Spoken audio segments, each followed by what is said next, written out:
invisible zips. I've actually made a tutorial on this already, and I think that one was filmed better. I'm not so sure. The zip actually turned out better than this one, but the steps are essentially the same. Yeah, so first you baste the skirt where you want the zip to be. I actually make sure that the seam allowance that I give for this about the same size as the zipper tape, so it's easier to align the zips onto the seam.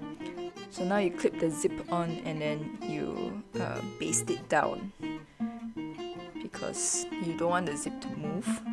And this is it's just to align it exactly where it is so that you don't have to worry that it doesn't align when you zip it back up. Yeah.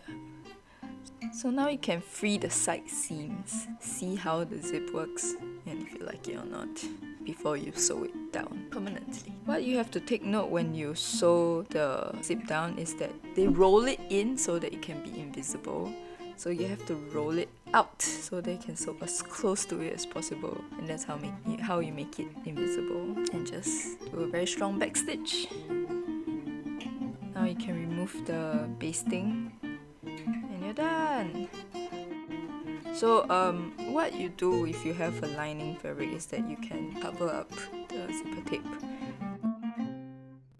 But if you're not planning on lining, then you can put bias binding over the tape and it's neatly finished.